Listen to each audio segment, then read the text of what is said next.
Hello, everybody. Welcome back to DuckTales, everything DuckDuckGo. I'm Gabriel, founder CEO. I got with me Chris. Do you want to introduce yourself? Yeah. Hi, I'm Chris Calvi, longtime listener, first time caller. Had to say that. But I've been at DuckDuckGo for a little over 4 years. I'm on the partnerships team here, and I guess I'll take a second to talk about the partnerships team, what we are. We are primarily the team that handles all of the relationships with third-party companies that DuckDuckGo works with. We're a relatively small team, about 10 people. So, classic examples of companies that we'd be working with are any of the live information that you're seeing when you search DuckDuckGo. So that would be like sports scores or stock quotes, weather, that sort of information, also like flights and lyrics, all of those relationships. We get that information, we license it from other companies. So that would be an example of work we would be doing. And then also we'll even work on things like infrastructure partnerships with cloud partners and AI companies and all that stuff. So that's what we do over here at partnerships. More recently. Yeah. Interestingly, though, like the way we work, and this just gets more inside DuckDuckGo, since the name of the our kind of blog on this. We don't really work functionally, though. I mean, like we have objectives inside the company to get like a particular thing done. And that thing usually involves many different functional teams. But what that also means is those objectives have owners and they can be from any functional team. So um, you tell me how you think of that. But I think if you do what doing recently actually was not very partnershipy, you've been helping launch different parts of our DuckDuckGo subscription, which involves some partnerships, but like your day-to-day job is not always partnership related. Yeah, I mean, absolutely. And I think you as people, if they listen to a bunch of these episodes, they'll see that. People are coming, might be leading an objective and they're on the design team, or in this case, the partnership team. A lot of times it is somebody from the product team. And in this case, I'm working a little closer on the product side. So you're right. And yeah, so we're going to talk today a little bit more deeply because you've been working on it about the DuckDuckGo subscription. We've mentioned it on some of these episodes, but haven't really given a big overview. So that's what this is. That's what this is going to be. Um, the subscription is a bundle, so it's got a bunch of different things in it, which maybe you can give an overview in a second. But just to say that we might have separate episodes about going deep into some one of those things or a technical aspect to them, but we can give more of an overview of kind of where it came from and what it exists today and kind of where we're headed with it. You want to start and just Yeah. tell us kind of like what's in it and how it works? Yeah, that sounds good. The DuckDuckGo subscription is a relatively new thing for us. We launched this in April of 2024, so it's really only been around for a year and a half compared to the search product, for instance, that's been around for a very long time. And what it does is really, I mean, in a nutshell, it supercharges some of the existing functionality you have. It gives you extra privacy features within your DuckDuckGo app and experience.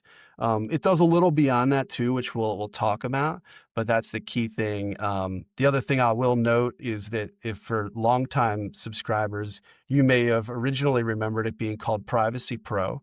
That was the original name for it. We recently just changed it to DuckDuckGo subscription to keep things simple. So we'll call it the subscription for the rest of the episode.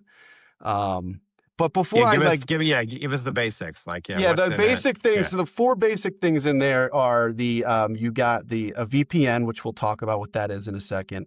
You get access to advanced AI models within Duck AI. You get personal information removal, which I'll talk about what that is, as well as identity theft restoration. But before I go down all that, I did want to ask back to you about why we came up with a subscription. And then I'll Yeah. kind of unpack each of those core pieces. Yeah. I mean, the way I think about it more broadly is we want to be your, clean internet experience. Like if you want a more protected, way to operate online where you're not getting followed by ads and you're not giving up your personal information, you kind of adopt the DuckDuckGo ecosystem.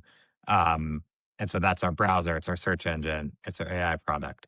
And generally, we want to offer those essentially for free. I mean, there's advertising model in the search engine that pays for this, but we want to give it for free in the sense that because more people can use it around the world. However, there are certain protections that cost us a lot of money to do that we hadn't been able to offer because of that. So VPN is the obvious canonical example there because when you turn on the VPN, now all your bandwidth is running through that VPN, and a lot of that's video, and it's just not something that can be advertising supported.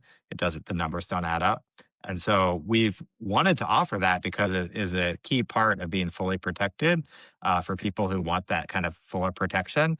But we couldn't offer it for free, and so we needed a subscription.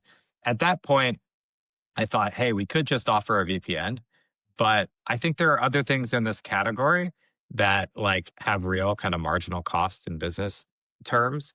And it would be great if we could bundle them all together at like one low price and allow DuckDuckGo users who really want more protection to be able to kind of get it in one place. You don't have to sign up for multiple things or and that's where the subscription came from.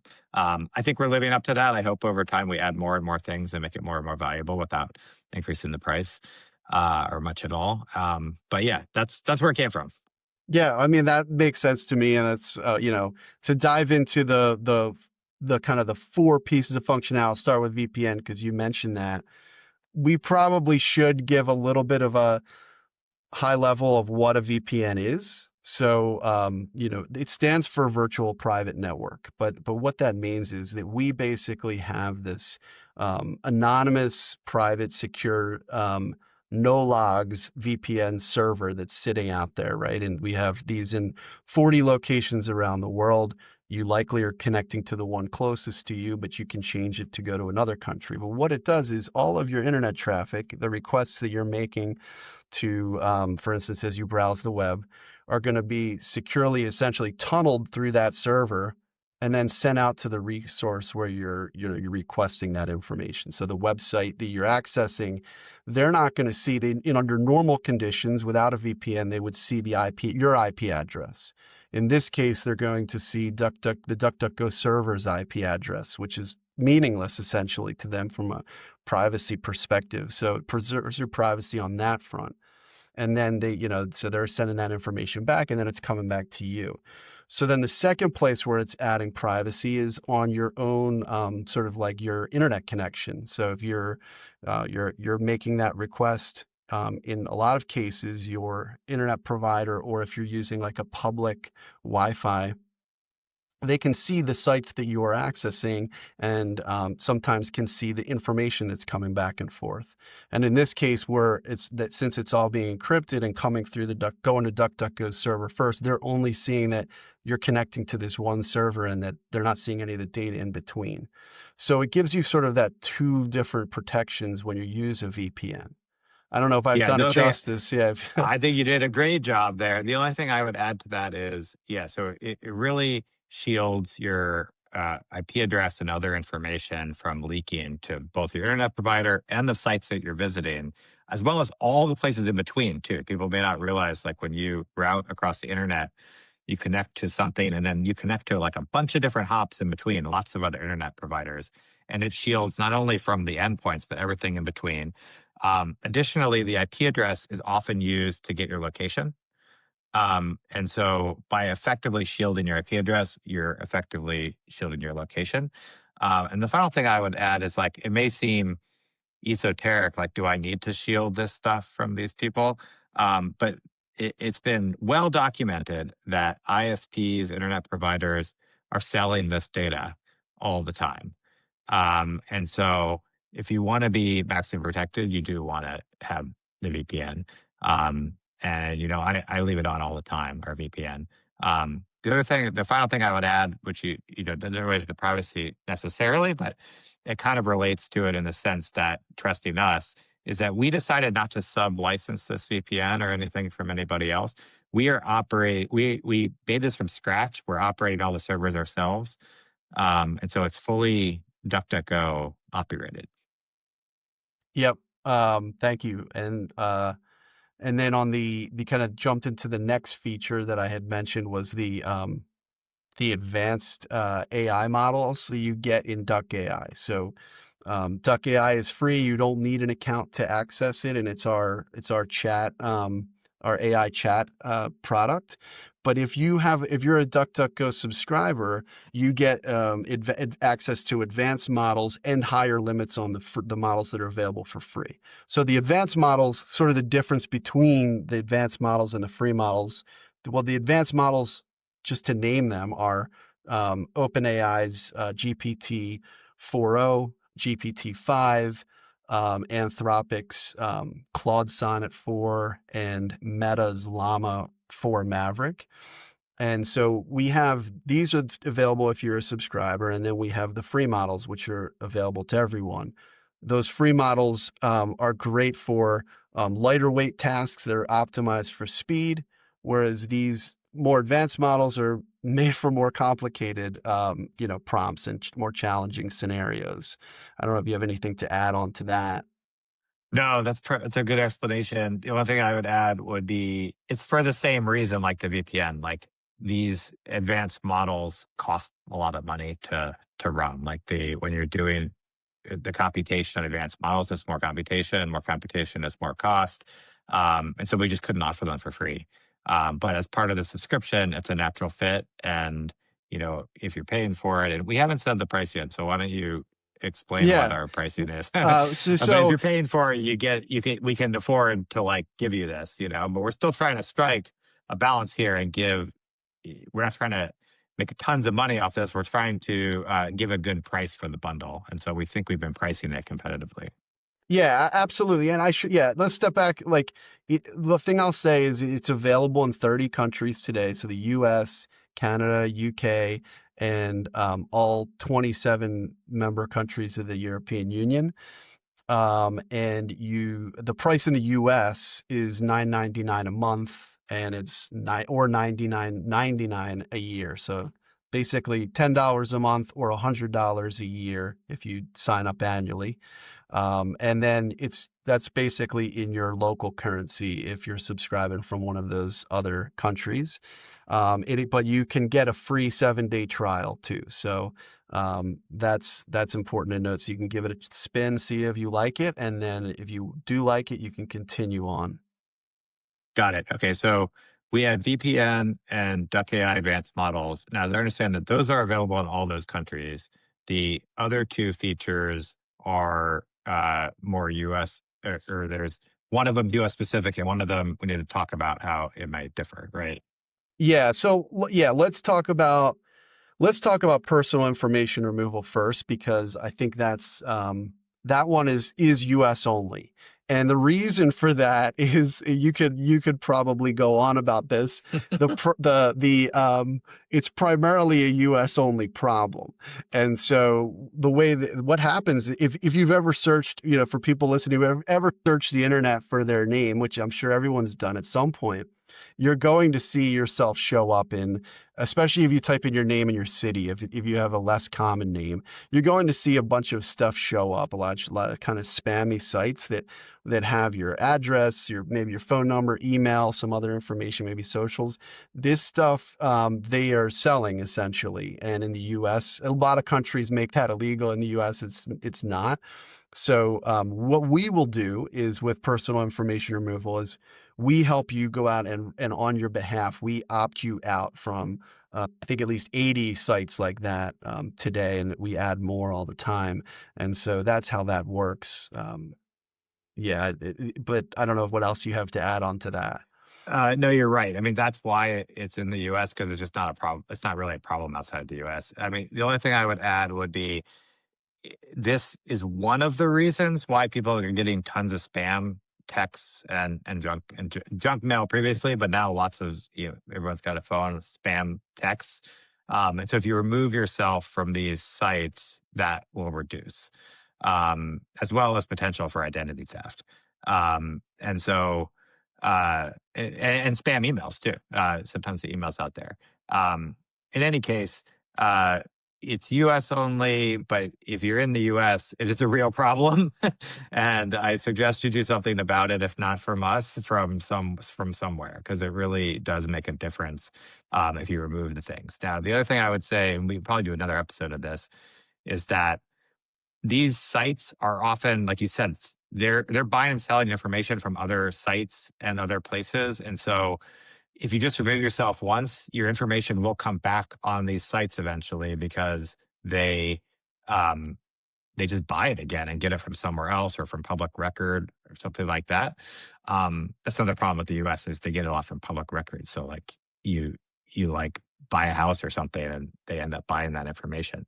But that's why you want a service to do it, because the service is monitoring it and scanning these sites repeatedly. And so if your information shows up again 3 months later, it'll get noticed, and then we'll submit another removal request to remove it. So it's kind of like always working in the background to remove yourself in an automated fashion from all these sites that we cover.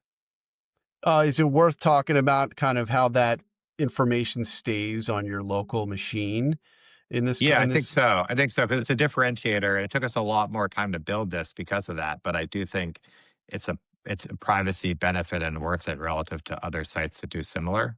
Yeah, you want to explain it? I can do it too. Yeah, if I you mean, want. well, when you said it, it's happening in the background.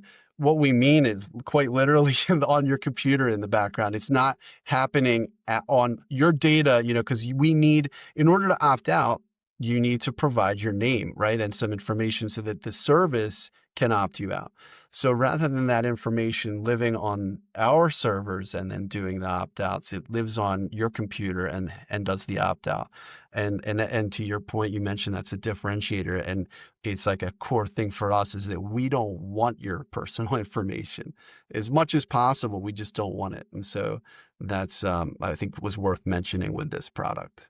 Yeah, I'm actually not familiar with any other product that does it that way, that where your information really doesn't live on an account on the server. It's on in this case, your browser. It's built into the browser. I think there's two reasons for that. One is, to do that, you have to have a browser. So we have a browser. So we were kind of uniquely able to do this versus like a web service. And also, it's a really pain to build this, to actually get it to work in the background. I don't think anyone would do this unless they really wanted to get that privacy protection, maximum, which is what we generally do.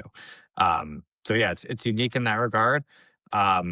We should probably mention that is desktop only for that reason, because it was very difficult to bring it to mobile. But we've been working on bringing it to mobile, and that's kind of like next up for personal information removal, is bringing it to our iOS and Android browser. Yeah, I mean, I'm glad you mentioned that because I know that that is a big piece of feedback we receive is that, a lot of our users they may only use us on mobile. They may only have a mobile device. And so they're not able to currently use this functionality unless they get a desktop going and get it going on there. So it's exciting news. If we pivot over to that last piece, so there's the VPN, advanced AI models, personal information removal, and then that last one is identity theft restoration. This is essentially in the instances where you are the victim of identity theft. And you mentioned that it's a little bit, the way that it works is slightly different whether you're in the US or in another country. If you're in the US, if you use identity theft restoration, they'll be able to do some of the if you're trying to restore your credit and everything like that, whatever was stolen, they're going to give you guidance on how you can or you'll connect with an advisor. Essentially, you'll make a phone call. You'll connect with an advisor. They're going to help you. They're going to handle your case, help you get your identity restored. In some cases in the US, they'll actually be able to handle some of that work on your behalf. They may be able to contact financial institutions and things like that for you. for identity theft restoration outside of the United States, they're only going to be able to provide you the steps, essentially the guide. Like they're going to say, this is what you have to do, and then you'll have to do it. So that is a difference worth noting between the U.S. version and the a version available to everyone else. Yes. And so like this, I mean, the way I think about this is, we're really trying as a company with the product to cover all the bases for you, online and protection in your life. Um, and so if you use our product, you're really reducing your personal information out there essentially to the maximum you can easily. Um, but it can never go to zero, unfortunately. And if someone's really trying to target you, maybe they're looking through your garbage. Who knows? You can be a victim of identity theft, and there's a lot of people who have been the victim of identity theft. Unfortunately, it's not a small problem. Certainly in the U.S., I know more about the U.S., but it's not. It's a big problem in the U.S. in part because we were talking about those laws earlier. But if you are, it could really be a big pain. I mean, people can open bank accounts on your behalf and credit cards and spend money. They can mess up your credit report. And so what this is essentially a peace of mind such that if that happens, we've partnered with this service that 100% focuses on helping people restore their identity. So you will get a personal advisor to really walk you through this process so you're not on your own. And they do it every day. That's their whole business, is what they do is help people restore their identity. And so by buying into subscription, you're essentially buying for this part of the subscription, the ability to have access to this advisor should you unfortunately find yourself in this situation, which we hope never happens. But if it did happen, you'd have this ability to help you. Great. Yeah. That covers the kind of the four. I don't know how we're doing on time, but that covers our We four have no pieces of real function. time limit. It is longer than we've normally gone, but this is a big topic, so we don't have to go super much longer. But if there's a few things or anything else you want to hit, we could do so. I mean, I guess I'll just kind of piggyback. You made that point earlier about the subscription is about providing the extra functionality that would normally that costs money essentially. The other stuff we're able to do in an ad-supported way or in a free way, whereas this, the things that we're offering here, it doesn't work. You need to pay for it essentially. And what I will say is that it's very complementary to everything that DuckDuckGo is doing on the free side, and we continue to grow and add new stuff on the free side all the time. So what I'll say is that if you are a current user of either our search or our or Duck AI or our apps, this is like I've found it to be incredibly complimentary. It sits very nicely on top of all of that. You turn it on, to your point, you said you use the VPN all the time. I use it all day, every day. I'm using it right now on this call, and I use it on my phone all day. It's really quite delightful to have that extra protection on top of everything else, and to have the extra AI models. GPT-5 mini is in the free version, but just 5 is not, and so you get that with the subscription. And so yeah, I think I'll just end it there. Some of the stuff that I really like about the VPN is you can opt out, on, like, for instance, the Mac version, you can exclude certain sites because certain sites don't play as well with a VPN, like some streaming video, for instance, like Netflix. You might run into issues where they're not going to stream it to you, so you can exclude a site. Or in my Android app, I can snooze, which you can snooze the VPN for 30 minutes, which is really great for if you're troubleshooting or if, like, you can't access your bank's app or whatever through. So that happens from time to time. Yes, these are good points. I mean, yeah, we can wrap it up. I mean, I agree. It fits nicely and is designed to fit nicely just on top of our regular stuff. And in particular, it's mainly built into our browser, right? So if you get it, then you have some extra stuff going on inside your experience that you can get access to. I should also add that a lot of the things that you just mentioned, those are new features since we launched the subscription. So we're adding new free stuff all the time. We're adding actually stuff to the subscription all the time.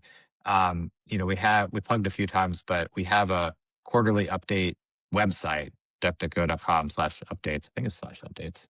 It is, yeah. Yeah, okay. And you can go through and look at like quarter by quarter. There's a section for the subscription, and you can see, what we've been doing there. But like we're constantly thinking about what to add to it, so it's not going to be static. In fact, the AI model aspect of it, which you worked on, just got added recently, right? So we have more coming, and yeah. So thanks, Chris. Thanks for coming on. Thanks everybody for listening this long. I think we'll do deep dives. I think we should do deep dives on each of the four things in a future episode. I think those are for good sure. episodes. Yeah, For because sure. there's so much to cover there. All right, let's get out of here. Thanks All everybody. right. Thanks, Gabriel.